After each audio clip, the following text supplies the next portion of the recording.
ناظرین کرام، اللہ تعالیٰ کی طرف سے عطا کردہ ہر قسم کی خواہشات اور عادات جو انسانوں کے حصے میں آئی ہیں، در حقیقت ان میں سے انسانوں کے بعد جانوروں کو بھی بالخصوص حصہ فراہم کیا گیا ہے، جس کی وجہ سے انسانوں کی طرح ہر جانور بھی اپنی مخصوص عادات سے پہچانا جاتا ہے۔ لیکن ساتھ ہی بعض جانور ایسے بھی ہیں جو اپنے اندر بے شمار خصوصیات رکھنے کے باوجود بھی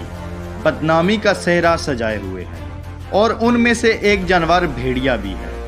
دوستو، ویسے تو بھیڑیے کو وحشت و بربریت کی علامت جانا جاتا ہے، لیکن اللہ تعالیٰ کی طرف سے اسے بے شمار خصلتوں سے بھی نوازا گیا ہے، جو ایک سلجھے ہوئے عقل مند انسان کے اندر بآسانی دیکھی جا سکتی ہے، اور بہت ہی کم لوگ اس کی ان خصوصیات کے بارے میں جانتے ہوں گے،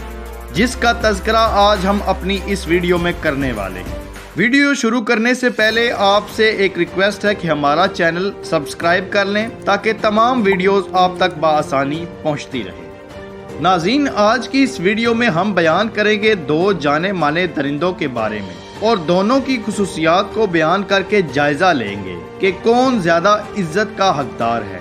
جس میں پہلے ہم بھیڑیے کی خصوصیات بیان کریں گے اور آخر میں تقابلی جائزہ میں شیر کی خصوصیات بیان کریں گے، اور فیصلہ آپ پر چھوڑیں گے کہ ان میں سے جنگل کا بادشاہ کہلوانے کے لائق کون سا جانور ہے۔ خواتین و حضرات، بدنام زمانہ جانور بھیڑیا نہ جانے کس تعصب کی بھینٹ چڑھ کر اپنی اصل پہچان کھو بیٹھا ہے، جو در حقیقت ترکوں کا قومی جانور ہونے کے ساتھ ساتھ ایک انتہائی منظم، نیک خصلت اور عزت نفس سے مالا مال درندہ ہے۔ بھیڑیا کبھی بھی مردار کو منہ نہیں لگاتا، جس کی وجہ یہ ہے کہ ان کے نزدیک جانوروں کے شاہی خاندان سے تعلق ہونے کے ناطے مردار کھانا بھیڑیوں کی توہین ہے، اس لیے یہ مردار کھانے کو عیب سمجھتے ہیں۔ اس کے علاوہ دوستو، کہا جاتا ہے کہ بھیڑیا دوسرے جانوروں کی طرح ازواج محرم میں ملوث نہیں ہوتا، یعنی دیگر جانوروں کی طرح ماں، بہن اور اس کے رشتہ دار ماداؤں سے اس جانور کا تناسل و توالد کا رشتہ قائم نہیں ہوتا،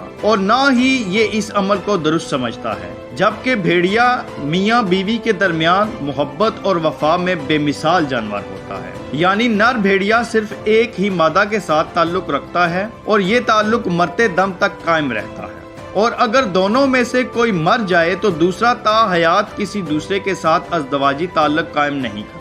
جبکہ زوجین میں سے کسی ایک کی موت ہو جانے کے بعد وہ اپنے بچوں کی پرورش کر کے انہیں اکیلے ہی پالتا ہے۔ ناظرین، بھیڑیا جانوروں کا یہ واحد قبیلہ ہے جو والدین کو کھلانا پلانا اپنا فرض سمجھتا ہے، کیونکہ بھیڑیا جب ضعیف ہو کر ایک ہی جگہ لیٹنے کے قابل رہ جاتا ہے تو اس کے بچے خاص طور پر اس کے لیے شکار ڈھونڈ کر لاتے ہیں اور اسے کھانا پیش کرتے ہیں۔ یہی وجہ ہے کہ بھیڑیے کو عربی زبان میں ابن البار کہا جاتا ہے، یعنی ماں باپ کا فرما بردار بیٹا۔ اس کے علاوہ بھیڑیے کو ایک منفرد خصوصیت یہ بھی ہے کہ یہ جنات کو قتل بھی کر سکتا ہے، یعنی جس جگہ بھیڑیا رہتا ہے جنات وہاں بسیرا نہیں کرتے۔ اس کے ساتھ بھیڑیا یہ خصوصیت بھی رکھتا ہے کہ یہ ایک آنکھ سے سوتا ہے، یعنی بیک وقت بھیڑیا ایک آنکھ سے سو رہا ہوتا ہے اور دوسری آنکھ سے جاگ بھی رہا ہوتا ہے۔ یہ تمام خصوصیات ہی بھیڑیے کو تمام جانوروں سے منفرد بناتی ہیں۔ یہی وجہ ہے کہ ترکوں اور منگولوں میں بھیڑیے کو بہت مقدس جانور مانا جاتا ہے،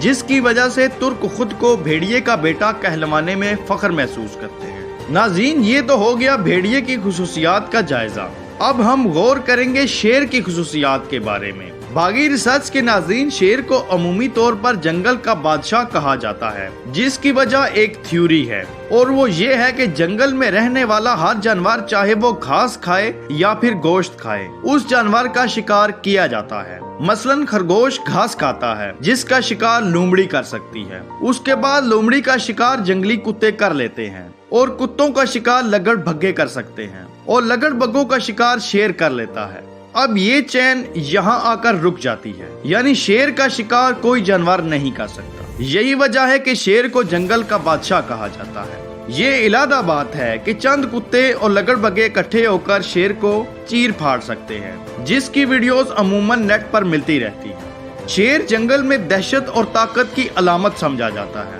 یہ اپنی طاقت کی بنا پر اپنے علاقے پر حکومت کرتا ہے اور جب تک اس کے جسم میں طاقت رہتی ہے یہ اکیلا ہی وہاں کا مالک ہوتا ہے۔ ناظرین، عمومی طور پر جب شیر جوان ہوتا ہے تو کسی علاقے کا رخ کرنے سے پہلے یہ ارادہ کرتا ہے کہ وہاں کے تمام نر شیروں کو مار دے گا، چاہے وہ بچے ہی کیوں نہ ہوں، اور وہ ایسا ہی کرتا ہے۔ جب ایک نیا نوجوان شیر جب کسی علاقے کو فتح کرنے کے لیے جاتا ہے تو وہاں اس کا سامنا اس علاقے کے سردار شیر سے ہوتا ہے، جس سے اگر ہار جائے تو وہاں سے بھاگ جاتا ہے، اور اگر اس شیر کو ہرانے میں کامیاب ہو جائے تو وہاں کے تمام چھوٹے بچوں کو اور بڑے شیروں کو مار دیتا ہے، جس سے اس کی دہشت مادہ شیرنیوں کے دل میں بیٹھ جاتی ہے اور وہ ان پر حکومت کرتا ہے۔ شیر زیادہ تر خود شکار نہیں کرتا اور یہ ذمہ داری عمومی طور پر مادہ شیرنیوں کی ہوتی ہے، اور وہ شکار کر کے لاتی ہیں اور جناب شیر صاحب گھر بیٹھ کر کھاتے ہیں۔ شیر اپنے خاندان کی حفاظت کرنے کے لیے جانا مانا جاتا ہے